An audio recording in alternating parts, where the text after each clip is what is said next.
할렐루야. 네, 오늘은 12월 31일 2023년도 마지막 날이면서 또 마지막 주일이죠. 1년을 일생의 축약이라고 보고 있습니다. 1년, 한 해가 일생의 축약과 같은 시간들이다. 봄 같은 파릇파릇한 유소년기가 있고 또 여름같이 청량하게 막 자라고 성장하는 그런 시기가 있고 가을이 되면 이제 낙엽이 지지 않습니까? 이제 모든 것이 여물어지는 익는 작년과 같은 그런 시간이 있고요. 겨울이 되면 이제 모든 것이 떨어지고 이제는 하얗게 눈이 덮인 것을 보면서 노년기가 있는, 그래서 우리가 1년을 일생의 축약이라고 보고들이 있습니다. 저는 그게 맞다고 생각이 돼요. 지금 오늘 이제 12월 31일 2023년도 마지막 날을 우리가 보면서 이전에도 말씀드렸지만 우리가 예배라고 하는 것은 하나님께 영광 돌리는 크리스찬에 마땅한 의무, 신앙의 가장 중요한 행위입니다. 예배를 통해서 우리는 하나님과 나 사이의 관계를 늘 점검하고요. 재조명하면서 지금 내가 하나님 앞에 바로 서 있는가? 하나님 원하시는 삶을 살고 있는가? 이 모습 이대로 살다가 주 앞에 가도 괜찮겠는가 하는 것을 점검하는 시간이에요. 우리가 말씀을 통해서 여러분의 영적 현주소를 늘 살피시고요. 혹시라도 좀 부족함이나 잘못된 것 있으면 채우고 바로잡는 은혜가 있기를 바랍니다. 오늘 이제 본문의 내용은 사도 바울이 순교하기 전에 쓴 마지막 서신입니다. 사도 바울은 이제 정확하게는 모르겠지만은 20대 중반에서 처음 예수를 만났다고 봐집니다. 스데반을 죽였을 때 성경이 뭐라고 하냐면 청년 사울의 발이라고 나오거든요. 사울이 청년이었어요. 그러고 나서 이제 그 빌레몬서에 보면 자기가 나이가 많다고 기록하고 있거든요. 근데 학자들 말 따르면 50대 후반 아니면 60대로 보고 있어요. 그래서 한 60대 초반에 순교했다고 보는 설도 있고 한데 어쨌건 추측해 보면 한 30년 이상은 주 예수를 위해서 삶을 살았던 사람이에요. 그 사람이 이제 순교를 앞둔 상황에서 자기 일생을 돌아보는 거죠. 돌아보면서 내가 어떻게 살았는가 하는 것을 스스로 자평하는 겁니다. 스스로 평가하는 건데 여러분 자기가 자기 삶을 평가할 수는 없어요. 미래 말은 주관적일 수밖에 없기 때문에. 근데 이 사도 바울이 스스로의 삶을 돌아보는 이 내용이, 이 언급이 성경에 기록됐다는 것은 이것이 하나님이 인정했기 때문에 기록됐다고 믿어요. 사도 바울의 평가는 스스로 평가한 거지만 하나님께서도 인정하신 평가입니다. 그래서 오늘 6절에 뭐라고 얘기합니까? 전제와 같이 내가 벌써 부어지고 나의 떠날 시각이 가까웠도다. 이제 떠날 시각 가깝단 말은 순교할 때가 다가왔다. 하나님 앞에 갈 때가 다가왔다. 이렇게 자기의 끝을 보고 있는 겁니다. 마지막 이제 순간이 다가옴을 보면서 이렇게 이 글을 기록한 거죠. 믿음의 아들 디모데에게 쓴 두 번째 편지거든요. 디모데후서는 자 이렇게 얘기를 합니다. 그러면서 7절이 가장 중요한 절이죠. 자 스스로가 스스로의 삶을 돌아보면서 말합니다. 나는 선한 싸움을 싸우고 나의 달려갈 길을 마치고 믿음을 지켰으니 우리가 많이 본 구절 아닙니까? 스스로의 삶을 생각할 때 바울은 나는 선한 싸움을 싸우며 살았다. 그리고 나의 달려갈 길을 다 달렸다. 그리고 내게 주신 믿음을 내가 지켰다. 라고 자기의 삶을 세 가지로 평가하고 있습니다. 그리고 8절입니다. 이제 후로는 나를 위하여 의의 면류관이 예비되었으므로 주 곧 의로우신 재판장이 그날에 내게 주실 것이며 내게만 아니라 주의 나타나심을 사모하는 모든 자에게 도니라. 이것이 중요하죠. 이렇게 열심히 살았던 사도 바울 이후에 그는 뭐라고 얘기합니까? 후로는 나를 위하여 뭐가 예비되었다고요? 의의 면류관, 상급을 말하죠. 상급이 예비되었다. 그러면서 주 곧 의로우신 재판장이 그날에 내게 주실 것이고 그날이 어떤 날일까요? 바울이 주 앞에 서는 그날, 그렇죠? 하나님 앞에 서는 그날에 내게 주실 것이고 좀 더 나아가서 나뿐만 아니라 주의 나타나심을 사모하는 모든 자, 주님의 재림을 소망하며 기다리는 모든 사람에게도 동일하게 상급을 주실 것이다 라고 말하고 있습니다. 여러분, 우리 크리스찬들은 상을 바라보며 사는 사람들입니다. 그죠? 상 주시는 이심을 바라보고 살아야 됩니다. 세상에 상 싫어하는 사람이 어디 있겠습니까? 특별히 근데 세상의 상은 뭐 한계가 있지만 하나님 앞에 섰을 때 하나님께로부터 상을 받는다고 상상을 해보십시오. 멸관을 받는다고 상상을 해보십시오. 얼마나 영광스럽겠습니까? 그거를 지금 바울이 영의 눈으로 보는 겁니다. 자기 열심히 살아서 하나님 앞에 섰을 때 주님께서 바울아 그동안 수고했다. 잘 살았구나 하면서 바울의 머리에다가 영광의 멸관을 씌워준다고 생각해 보십시오. 생명의 멸관, 의의 멸관, 바울이 일한 만큼 상급과 보답이 있을 것임을 말씀하고 있어요. 그럼 우리가 이제 이거 바울의 삶이지만 여러분 자신을 투영할 필요가 있습니다. 과연 나는 하나님 앞에 섰을 때 어떤 말씀을 들을 것인가? 저는 개인적으로 여러분 밝혔죠? 저는 개인적으로 주 앞에 섰을 때 잘하였도다 착하고 충성된 종아 그 말을 듣고 싶어요. 이건 뭐 저 개인의 소원이지만 성경에 기록된 말씀이기도 하고요. 여러분들은 어떤 말씀을 듣고 싶습니까? 다 칭찬과 상급의 말씀과 그런 좋은 말씀을 듣고 싶겠죠. 근데 그런데 우리의 소망이고 과연 우리 주님께서 우리의 삶을 평가하실 때 어떻게 평가하실지는 아무도 몰라요. 여러분 학교 다닐 때 보면 한 학기, 두 학기를 마치고 학년 말고사를 보잖아요. 그러면 이제 최저 성적표가 나오죠. 성적표에 자기가 1년 동안 공부한 학과의 성적이 다 기재되어 있어요. 그리고 이제 좀 더 나서 선생님의 말씀이 있어요. 이 학생은 어떻게 어떤 학생이고 어떻다라고 하는 그 학생에 대한 선생님의 평가가 나와 있어요. 대충 뭐 선생님들이 좋은 말씀 많이 쓰죠. 근데 이제 저 같은 경우는요, 거의 대부분 좋은 말을 썼는데 4학년 때인가 한번 그 선생님이 안 좋은 말을 쓴 적이 있어요. 5학년 때군 5학년 때. 이름도 기억해야 돼요. 저는 딴 모르는데 그 선생님 이름을 기억해요. 좋은 선생님, 여자 선생님이셨는데 제가 좀 말을 안 듣는 경우가 있습니다. 이제 어떤 거냐면 제가 이제 수업 시간 때 아무 생각 없이 턱을 괴고 앉는 습관이 있어요. 이게 안 좋은 거 아니고 턱을 괴고 수업 들었거든요. 선생님이 하지 말라는데 자기도 모르게 손이 가는 거예요. 그러니까 선생님이 수업하다가 지나가면서 제 손을 탁 치는 거예요. 내가 팍 놀랬죠. 근데 제가 또 한 거예요. 그러게 가서. 그러니까 선생님이 뭐라고 썼냐면 고집이 세고 이기적임 이렇게 써놨어요. 근데 내가 상처가 되더라고요. 뭐 잘 나가다고 이렇게. 그래서 고집이 세고 이기적이다. 이게 말을 안 듣는다는 얘기입니다. 그래서 어쨌든 그 성적표가 지금도 있습니다. 저한테. 그래서 그 선생님도 좀 그렇지만 어쨌든 제가 선생님 눈에 그렇게 보였으니까 그렇게 썼을 거 아닙니까? 자, 뭐 그런 건 중요한 게 아니죠. 하나님 앞에 섰을 때 하나님께서 나의 인생의 성적표에다가 뭐라고 기록하실까? 여러분 지금 삶의 흔적이 있잖아요. 지금까지 살아온 여러분들이 50, 60, 70년 살아오면서 삶의 흔적이 있을 거 아닙니까? 그 흔적에 대한 자평이 아니라 신평, 신이 하시는 평가, 이것이 가장 중요해요. 보통 자기는 뭐 잘 살아왔다고 생각하죠. 근데 그거는 내 생각이고 하나님께서 보실 때 어떻게 말씀하실 건가, 이걸 우리가 깊이 생각하면서 말씀을 한번 같이 살피십시다. 자, 세 가지 평가를 하고 있습니다. 첫째는 뭐라고 그럽니까? 내가 선한 싸움을 싸웠다. 선한 싸움을 싸웠다. 그러니까 평생 바울은 싸움에 살았다는 얘기입니다. 그럼 이걸 오해를 하면 막 투닥거리고 뭐 말싸움 막 이런 싸움이 아니고, 선한 싸움이란 말은 어떤 싸움입니까? 선한 싸움. 선한 싸움이란 말은 한마디로 말했으면 하나님의 영광을 위한 싸움이에요. 하나님의 나라를 위한 거룩한 싸움이에요. 이게 선한 싸움이에요.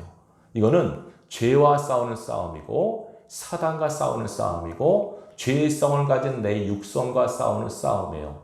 이 싸움을 선한 싸움이라고 밝히고 있어요. 사도 바울이 로마서 7장에 보면 내 마음속에 다른 법이 내게 있어 나를 죄의 법 아래로 사로잡아오는 것을 본다다.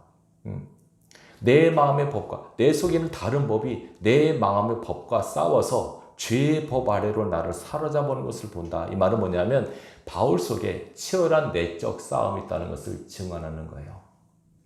여러분 신앙하시면서 이 내적 싸움을 싸워보신 적 있으세요? 싸우는데 대부분 보면 이 싸움을 잘 몰라요. 갈등을 몰라요. 보통 우리는 육신을 입고 있기 때문에 하나님의 말씀을 받잖아요. 그러면 그 말씀이 우리에 거의 들어맞는 경우는 많지가 않아요. 대부분 하나님의 요구는 우리 육성을 이렇게 뭐랄까요? 좀 어긋난다 그럴까? 육성을 뛰어넘는 요구가 많아요. 그래서 우리가 육신적으로 말씀을 순종한다는 것은 결코 쉽지가 않아요. 범사에 감사하라. 당연한 말씀이에요. 감사합니까? 우리가 이렇게 쉬지 말고 기도하라. 이치는 맞고 아 맞아 그래야지 하는 것은 공감은 하지만 실질적으로 그 말씀에 나를 복종시키고 순종한다는 것은 또 다른 문제예요. 원수를 사랑하라. 결코 쉽지가 않은 거죠. 그러면 우리가 하나님께서 어떤 요구를 하실 때 그 요구에 순응하지 못한 나 자신을 보면서 갈등을 하셔야 돼요. 자, 보통 보세요. 보통 우리 주일날 예배를 나오잖아요. 그죠? 믿음이 있는 분은 괜찮아요. 믿음 없는 분들은 이 주일날 예배 나오는 것도 갈등을 해요. 교회 나가야 되나 말아야 되나? 그래서 그래도 내가 직분 있는데 나가야지. 그래서 나간단 말입니다. 나오는데 갑자기 누가 전화 와요. 어이, 우리 동창회 봅니다. 동창회 나와야지. 그럴 때 여러분들이 갈등하십니까? 안 하십니까? 맞아. 오늘 동창회 가야지. 아무 생각 없이 그냥 그쪽으로 갑니까? 적어도 크리스찬이라면 갈등을 해야 돼. 이거 교회 예배 드려야 되는데 동창회 오라는데 어떡하지? 갈등을 하셔야 돼요. 그게 가장 기본적인 싸움이에요. 헌금도 그래요. 헌금해야 될 말인데 믿음의 사람은 괜찮지만 믿음 없는 사람은 그것도 갈등해요, 여러분. 헌신도 갈등해요. 우리가 믿음이 충만하면 그런 것들은 넘어갈 수 있지만 믿음이 연약한 분들은 그 작은 것도 다 갈등이에요. 그런 것들이. 다시 말하면 그것이 내적인 싸움이란 말이에요. 그 내적인 싸움을 여러분들이 싸운다고 하는 것을 인식하고 있는가? 이것이 중요해요. 만약에 아까 말씀드렸죠. 내가 뭐 하려고 그러는데 예를 들어서 오늘부터 새벽기도 나가야지. 결단한단 말입니다. 근데 새벽에 피곤해. 못 일어나겠네. 자자. 아무 갈등 없이 그냥 자자. 그런 아침에 일어나서 내가 새벽기도 나가야 되는데 못 나간대. 갈등하십니까? 성경 읽어야지 결심했는데 성경 못 읽었어요. 또 못 읽었네. 갈등하고 고민하시고 여러분 스스로를 돌아보십니까?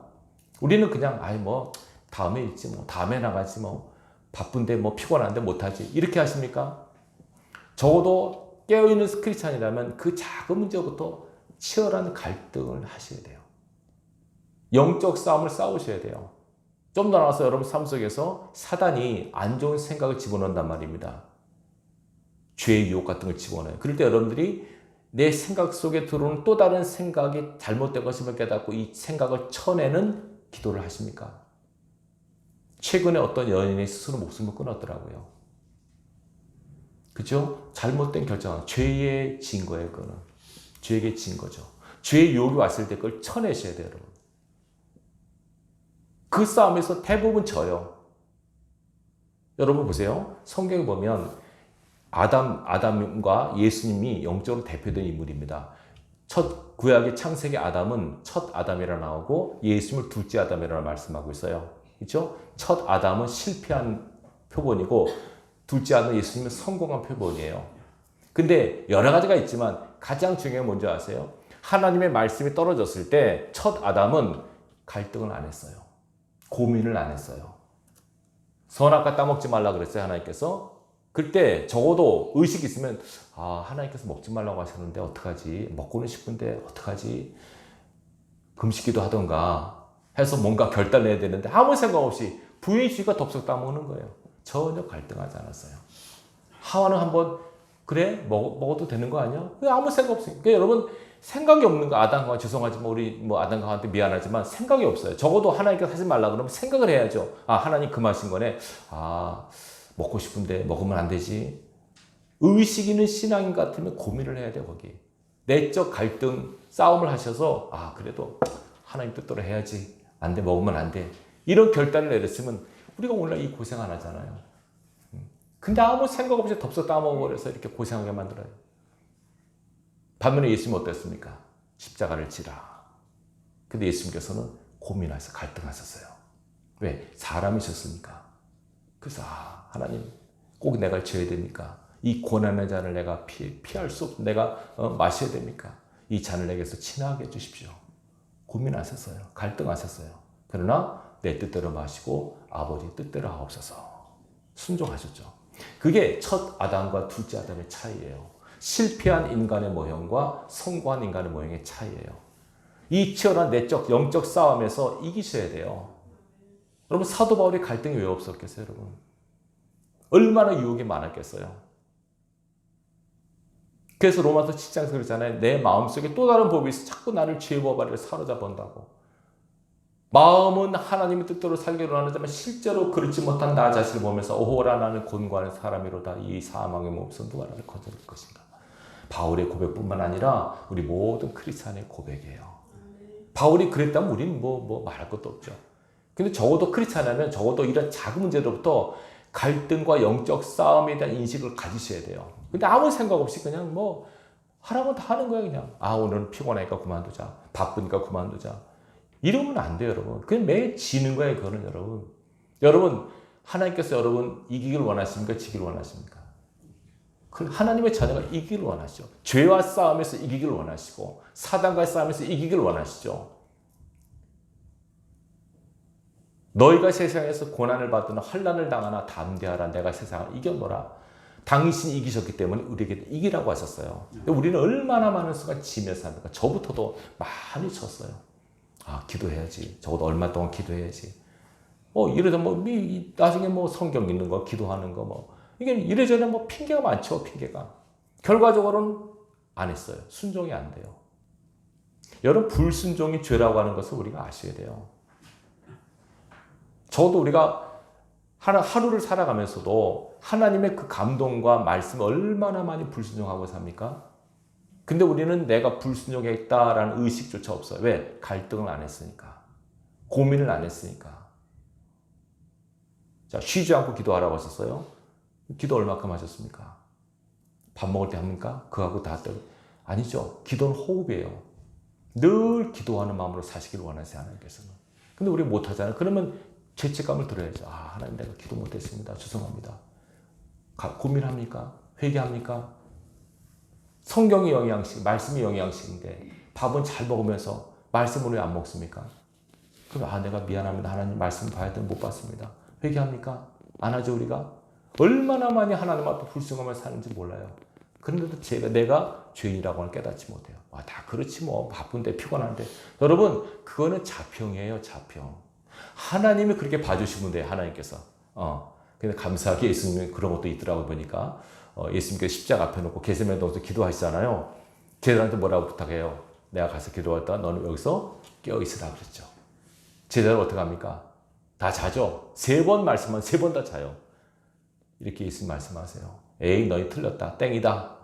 제자 자격 없다. 이렇게 말씀 안 하시고 마음에는 원이지만 육신이 약하구나. 알아주시는 거죠. 여러분, 우리를 알아주신다는 게 얼마나 고마운 말인지 아십니까? 우리 형편을 잘 알아주신다는 거. 아무개 집사야, 내가 너를 안다. 마음은 원인데 참 몸이 약하구나. 환경이 어렵구나. 얼마나 고맙습니까, 여러분? 그렇게 위로하신다면. 만약에 너 그것도 못하냐? 집사가 돼가지고 이것도 못해, 권사 이것도 못해. 이렇게 야단 맞으면 어떡할 거예요? 근데 감사하게 하나님께서는 형편을 저절로 알아주세요. 저는 그게 위로가 돼요. 마음에는 원이로되. 마음을 알아주시는 거 아닙니까? 육신이 약하구나. 그래서 마지막에도 일어나라 함께 가자. 그 계속 자는 제자들 깨워서 같이 가자고 하신 말씀을 생각해 보시기 바랍니다. 여러분, 우리가 신앙하면서 영적 갈등, 영적 싸움을 계속 싸우고 있다는 것을 인지하시기 바랍니다. 아시겠습니까? 여러분, 몸도 싸우고 있어요. 지금 몸도. 아십니까? 지금 우리가 사는 게 이 온 세상이 세균 덩어리라는 거 여러분 아시죠? 먼지가 막 있고 다 세균 덩어리예요. 근데 세균 속에 우리 산다고 우리가 왜 건강할까요? 몸에 면역력 때문에 건강한 거예요. 그러니까 계속 세균 들어와요, 우리 속에. 눈으로, 귀로, 뱃속으로 들어요. 근데 이게 우리가 왜 병한 거냐면 싸워서 이기니까 그래요. 아시겠죠? 온 백혈구가 있잖아요. 싸우는 그거예요. 싸워서 세균, 적군을 죽이는 거란 말이에요. 몸도 치열하게 싸우고 있어요. 영도 치열하게 싸우고 있어요. 이 치열한 영적 싸움의 현장에서 우리가 있다는 인식을 하시기 바라요. 어찌 보면 굉장히 시간이 피곤할 것 같아요. 뭐 맨날 싸웁니까? 근데 사시는 건 어떡합니까? 이게. 우리가 이 땅에 사는 한 동안 하나님의 거룩한 백성으로 살기를 원하신다면 치열한 영적 싸움을 피할 수가 없어요. 그래서 우리를 십자가의 군사로 부르신 거예요. 여러분, 우리는 십자가의 군병임을 기억하시고 살아가시기 바랍니다. 바울은 말합니다. 내가 싸움을 싸웠다. 근데 여기서 말해요. 꼭 승리했다고는 얘기는 안 해요. 싸워도 내가 100점 백승했다. 그러진 않았어요. 그러나 싸웠다는 것은 잘한 거예요. 여러분, 영적 싸움을 잘 싸우시기 바라요. 때로는 이길 수도 있고 질 수도 있어요. 그러나 잘 싸울 수 있기를 주님의 이름으로 축원합니다. 두 번째는 뭐라고 얘기합니까? 달려갈 길을 다 달렸다고 말합니다. 달려갈 길을 맞췄다는 말은 뭐냐면 각 사람에게 주어진 인생의 길이 있어요. 일단은 보시면 성경도 말씀하고 있죠. 두 길이 우리 앞에 있다고요. 좁은 길이 있고 넓은 길이 있다고. 넓은 문 넓은 길은 멸망에 이르는 것이고 좁은 문 좁은 길은 생명에 이르는 길이에요. 각자의 인생의 길을 걸어가고 있는데 적어도 크리스찬의 길은 험할까요? 평탄할까요? 험합니다, 여러분. 죄송합니다만. 그래서 예수 믿는데 평탄을 바라는 것은 마음의 소원이지 엄밀히 말하면 예수를 제대로 믿으려면 험하고 험난한 길을 각오하셔야 됩니다. 예수를 제대로 믿으면 환난과 역경 우리 앞에 있다는 것을 인지하시고 이 험난한 길을 잘 걷게 달라고 기도하십시오. 그러니까 우리가 하나님 고난이 없게 해주십시오라고 기도하지 마시고요. 고난을 이길 수 있는 힘을 주십시오. 환난과 역경을 이길 수 있는 능력을 주십시오라고 기도할 수 있길 바랍니다. 모든 사람은 각자 길을 걷고 있지만 그 길을 잘 걷는 것이 중요해요. 그래서 여기인데 보면 걷지 않고 달렸다고 말하면 달렸다고. 달려갈 길을 열심히 달렸다. 아까가 군사에 비유했다면 요거는 운동선수에 비유한 겁니다. 운동선수. 열심히 다름질하는 뛰는 운동선수의 자기 삶을 비유한 겁니다. 그리고 군인들은 말씀에 절대 복종하는 거, 명령에 절대 복종해야 되고 운동선수는 어떨까요? 제가 묵상하는 건 운동선수는 물론 잘하는 것도 중요하지만 제일 중요한 것 중에 하나가 뭐냐면 운동 룰이 있어요. 모든 운동마다 룰이 있어요. 규칙이 있어요. 규칙을 어기면 아무리 잘해도 실격이에요. 여러분 그게 원리 아시죠? 그러니까 우리가 영적으로 운동선수라면 하나님의 룰, 하나님의 말씀의 규칙에 위배돼서는 안 되죠. 그 길을 잘 걸어가는 것이, 잘 달려가는 것이 하나님이 원하시는 거예요. 보세요. 바울이 일생이 어떤 건가 하는 걸 축약한 내용이 있어요. 한번 찾아볼까요? 고린도후서 11장을 보십시오.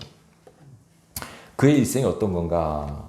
뭐 사람들이 우리가 예수 믿기 힘들다, 어렵다 하지만 바울이 자기 일생을 얘기한 내용입니다. 고린도후서 11장 23절 볼까요?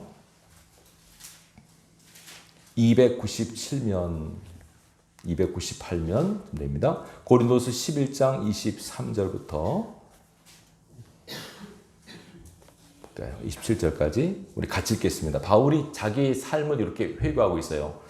23절 있습니다. 그들이 그리스도 일꾼이냐 정신없는 말을 하거니와 나는 더욱 그러하도다. 내가 수고를 넘치도록 하고 옥에 갇히기도 더 많이 하고 매도 수없이 맞고 여러 번 죽을 뻔하였으니 유대인들에게 40에서 하나 감한 매를 5번 맞았으며 3번 태장으로 맞고 1번 돌로 맞고 3번 파선하고 일주일야를 깊은 바다에서 지냈으며 여러 번 여행하면서 강의 위험과 강도의 위험과 동족의 위험과 이방인의 위험과 신의 위험과 광야의 위험과 바다의 위험과 거짓 형제 중의 위험을 당하고 또 수고하며 애쓰고 여러 번 자지 못하고 줄이며 목마르며 여러 번 굶고 춥고 헐벗어노라. 자, 바울이 자기가 이렇게 살겠다는 걸 말합니다. 자, 이 내용은 어떻습니까, 여러분? 물론 보람도 있고 기쁠 때도 있었어요. 그렇지만 자기가 이렇게 하나님을 위해서, 하나님의 나라와 복음을 위해서 이런 길을 걸었다고 얘기하고 있어요. 이것이 여러분 사실인가 기록됐을 거 아닌가? 이 과장이라면 이게 뺐겠죠, 하나님께서. 근데 사실이니까 하나님께서 기록하게 하신 거예요. 바울이 이렇게 삶을 살았어요. 좁고 협착한 길을 이렇게 걸었어요. 그러면서 바울은 어떻게 합니까?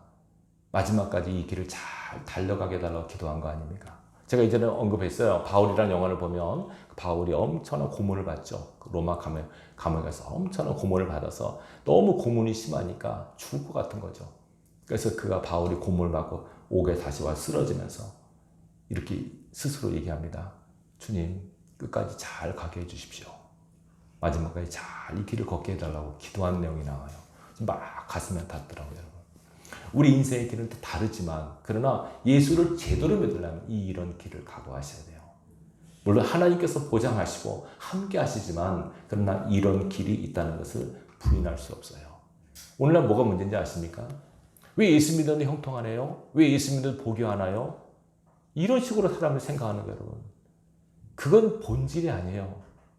예수 믿으면 복 받는 거 맞죠? 근데 그 복은 뭐냐면 영생의 복을 말하는 거예요. 영원한 생명. 영원한 나라에 들어가는 복처럼 큰 복이 어디 있어요? 이 땅은 여러분 잠깐이거든요. 영원한 나라, 영원한 생명을 얻는 복처럼 큰 복이 없어요. 거기에 비하면 여기 현실의 것은 아무것도 아니에요. 그림자 같은 건데 왜 하나님 예수 믿었는데 복 안 줘요? 왜 어려워요? 이렇게 생각하지 마십시오. 진짜 복은 구원받아 천국 백성이 되는 것이 진짜 복이에요. 그리고 지금 거룩하신 하나님이 나와 함께 하시는 것처럼 큰 복이 어디 있어요? 성령께서 여러분 안에 계세요. 지금 영으로 계세요. 천지 만물을 창조하신 삼위 하나님의 삼위가 내 안에 영으로 계세요. 이것이 믿어지건 안 믿어지건 받아들이셔야 돼요. 네. 내가 인식 못한다고 없는 건 아닙니다, 여러분. 아시겠죠? 여러분 지금 몸에 피가 계속 여러분 몸 돌고 있는 거 아시죠? 무슨 그래 피가 내 목도 나 가만히 있는데 뭐가 돌긴 뭐가 더 나 가만히 있는데 그럼 지구가 계속 돌고 있는 거 아십니까? 지구가 엄청나게 빠르게 자전하는 거 아십니까? 아무렇지도 않은데 내가 인식 못한다고 안 되는 게 아니에요. 우리는 내가 인지를 못하면 없는 것으로 생각하는데 그렇지가 않아요. 내 몸 피는 계속 빨리 심장이 박수가서 계속 온몸 피가 계속 돌고 있어요, 여러분. 나이 들면서 왜 손발이 시는지 아십니까? 피가 안 돌아서 그런 거예요. 다른 게 아니에요. 운동을 하는 게 운동하는 이유가 딴 거 아니에요. 피를 빨리 돌게 하는 거예요. 피가 생명의 근원이 피에 있다고 그러지 않습니까, 여러분? 제 동생이 한의 사는데 침을 놓잖아요, 그죠? 침 놓는 이유가 뭐예요? 뭐 잘 돌게 하는 거예요? 피 잘 돌게 하는 거예요. 딴 거 아니에요. 피를 잘 돌면 건강해져요. 근데 이 모든 생명이 피에 있는데 이 피가 내 속에 계속 끊임없이 돌고 있는데 내가 인식을 못 하잖아요, 지금. 한번 심장이 펌프질 나오면 피가 확 돌고, 이게. 근데 난 돌긴 뭐가 나 아무렇지도 않은데 내가 못 느끼는 거예요. 마치 어떤 거냐면 여러분 비행기 타보셨죠? 비행기가 상공 올라와서 달릴 때 한 800km 달리더라고요, 시속. 느낍니까? 못 느낍니까? 못 느낍니다, 여러분. 가만히 있는 것 같아요. 저도 깜짝 놀랐어요. 보니까 그 앞에 화면을 보면 지금 고도 얼마, 시속 얼마 나오는데 800km 달리고 있대요, 비행기가. 근데 정작 비행기 안에 나는 가는 건가 안 가는 못 느껴요. 여러분 땅에서 만약에 차로 시속 700km 달린다고 보세요. 기가 막히죠, 여러분. 8, 90km 달리고 막 이런데 그냥 그렇게 달리도 못 느껴요. 그러면 내가 못 느낀다고 안 달리는 게 아니잖아요. 우리는 너무 우리 오감에 의지하는데 그렇지 않아요. 신앙은 믿음으로 하는 거예요, 여러분. 우리 느낌으로 하는 게 아니랍니다. 하나님이 여러분 눈에 안 보여도 이 자리에 계세요. 영으로 계세요. 말씀 가운데 역사하세요. 우리가 내가 못 느낀다고 안 계시고 없는 게 아니에요. 이거 여러분이 꼭 믿음으로 확증할 수 있길 바랍니다. 이 신앙의 길은 좁고 협착한 길이지만 마지막은 생명입니다. 성경이 이걸 증거하고 있습니다. 바울은 이제 내 끝이 다가왔다는 걸 느끼면서 이제는 내게 생명의 문이 열린다라고 믿음의 눈으로 보고 있는 겁니다. 마지막의 고백이 뭡니까? 이제 내가 뭘 지켰다고요? 믿음을 지켰다고. 이거 가장 중요하지 않습니까? 자, 생명의 문이 열렸는데 그 문을 통과하기 위해서는 뭐가 있어야 될까요? 믿음이 있어야 되죠, 믿음이. 믿음 없으면 천국 못 가거든요. 믿음을 있어야 돼, 믿음이. 근데 믿음은 사실 하나님이 주신 거예요. 내가 믿지만 성경에 나오죠. 에베소 5장에 나오죠. 믿음은 하나님의 선물이라고요. 하나님이 여러분 사람을 믿음을 주셨어요. 예수가 믿어지는 거예요, 그게. 하나님이 믿어지고 천국이 믿어지는 거예요. 누가 하나님 어디서 봤어? 예수님 봤어? 천국 가봤어? 아니요. 내가 경험 못했지만 믿음으로 알아져요. 믿음으로 알아져요, 여러분. 여러분 이순신 장군 있었습니까? 없었습니까? 보셨습니까? 노량에서 봤는데요? 아니에요. 내가 안 만나봤어도 계셨어요. 역사가 증거하잖아요. 우리나라 지금 5천만 국민 중에서 이순신 장군 만나본 사람 있으면 나와보라 그랬어요. 아무도 없어요. 그러면 이순신 장군 없었다고요? 내가 안 만났으니까 안 계신 분이야. 말이 안 되잖아요. 그게. 그렇죠? 하나님을 내가 안 만났다고, 천국을 안 가봤다고, 하나님을 못 만났다고 안 계신 분이 없는 곳이 아니라니까, 천국이. 믿음으로 확증해. 우리는 그 믿음을 하나님이 주신 거예요. 여러분에게. 남들이 하나님이 어디 있어? 뭐 주일날 왜 놀러 가고 왜 교회를 가? 예배하러 뭐하러 가? 우리 하나님 앞에 예배하러 가. 하나님이 어디 있어? 예수님이 어디 있어? 성령께서 우리에게 믿음을 주셔서 믿어지는 거예요. 그게. 근데요, 재밌는 것이 믿음을 주셨는데 내가 믿음을 잘 간직하지 않으면 믿음이 사라지기도 해요. 믿음을 잃어버려요, 여러분. 때로는 변질도 돼요, 믿음이. 그럴 수 있어요. 그래서 믿음을 잘 간직하는 것도 굉장히 중요한 신앙입니다. 믿음을 까먹는 사람도 많아요, 여러분. 도중에 실족하고, 도중에 뭐 이단으로 가고, 예? 믿음을 까먹는 거죠. 때는 믿음이 변질되기도 해요. 예수를 잘 믿는 사람이 도중에 이상한 사람들이죠. 사도 바울도 그러지 않습니까? 데마라는 사람이 있잖아요. 데마 처음에 열심히 일하다가 데마는 이 세상을 사랑하여 나를 버리고 데살로니가를 갖고 이렇게 나와요. 바울과 함께 동행하다 어느 순간 떨어져 나오는 거예요. 여러분, 하나님 주신 믿음을 잘 간직하는 것도 복이고 능력이에요. 아멘. 절대로 믿음을 까먹지 마시고 믿음을 약화시키지 마시고 믿음도 굳건히 할 수 있는 은혜가 있길 바랍니다. 아멘. 믿음을 강하게 해서 딴 거 아니에요. 예배를 잘 드리시고 말씀을 잘 듣고 묵상하시고 말씀대로 행하시면 믿음이 점점점 자라요. 믿음은 영적으로 유기체적인 기질이 있어가지고 믿음은 커지기도 하고 작아지기도 해요.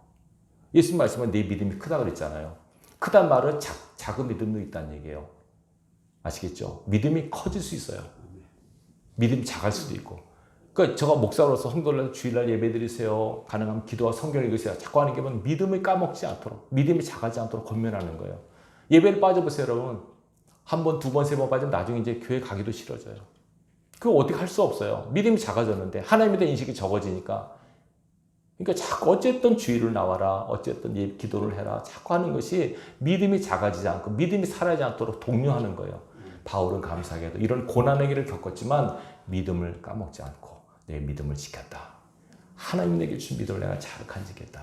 그래서 내 앞에 천국문이 열렸을 때 이 믿음으로 들어가게 될 것이다 라고 얘기를 하는 겁니다. 이 세 가지. 내가 선한 싸움을 싸우고 달려갈 길을 마치고 내 믿음을 지켰으니 그 다음에 중요한 이제 후로는 뭐라고 합니까? 이제 후로는 나를 위하여 의의 면류관이 예비되었으므로. 상이만 보이는 겁니다. 여러분 얼마나 영광스럽겠습니까? 앞에 상이 보이는 순간입니다. 이 일생을 잘 달리고 나서 앞에 상이 쫙 보입니다. 의의 면류관이 보입니다. 주님에서 희생하고 헌신한 그 사람의 말년이 얼마나 영광스러운지 아시겠습니까? 이 면류관을 보는 바울, 그러면서 뭐라고 합니까? 주 곧 의로우신 재판장이 그날에 내게 주실 것이다. 그날에. 여러분 이 그날이 심판의 날이 아니라 영광의 날이 되길 바랍니다. 영광의 날이 되길 바랍니다. 그날에 내게 주실 것이요. 감사하면서 뭐라면 내게만 아니라 죄 나타나심을 사모하는 모든 자들에게도 주실 것이다. 여기에 여러분이 들어가길 바랍니다. 주님의 재림을 기다리는 그 마음으로 여러분이 꼭 사시기 바랍니다. 여러분 스스로 한번 1년을 돌아보면서 생각해 보시죠. 여러분 열심히 선한 싸움을 싸우셨는가? 그리고 여러분의 길을 잘 달려가셨는가? 하나님 내게 주신 믿음을 잘 지켜내는가? 이것이 여러분들이 잘 나름대로 잘 그래도 됐다라고 생각되시면 내년에도 이 패턴을, 이 내용을 이어갈 수 있길 바라요. 아멘. 저 앞에서는 그날까지 잘 이어가시기 바랍니다. 아멘. 적어도 여기 계신 분들은 여기 세 가지 다 지키신 것 같아요. 이 자리에 나온 게 얼마나 귀합니까, 여러분? 예수 믿기가 얼마나 힘듭니까? 척박한 곳에서 예수 믿지 않은 가정에서 혼자 예수 믿는 얼마나 어렵습니까? 그러나 어쨌든 거기 생명이 있으니까 할 수 없어요. 영생이 있으니까 그렇게 하셔야 돼요. 바울도 고독하고 외로운 삶을 살았지만은 그러나 주님이 함께 하셨기에 이 길을 잘 달려갔어요. 이것이 개인적으로 바울이 디모데에게 쓴 편지지만 주님이 우리에게 주시는 편지예요. 얘들아, 너희가 잘 싸우기 바란다. 선한 싸움을 잘 싸우기 바란다. 너의 길을 잘 달려가길 바란다. 내 믿음을 잘 지켜내길 바란다. 그러면 너희가 큰 상을 얻을 것이다. 말씀을 믿음으로 받으시기 바라요. 바울의 고백이 아니라 여러분 스스로의 고백이 되는 은혜가 있길 바랍니다. 오늘 1년을 마감하면서 1년이 일생의 축약을 말씀드렸죠. 여러분 마지막 숨을 거두는 그 순간에도 이런 평가, 주님이 이런 평가를 내리셔서 잘하였도다 착하고 충성된 종아라는 말을 들을 수 있는 우리의 삶이 되기를 주님의 이름으로 축원합니다. 기도하겠습니다.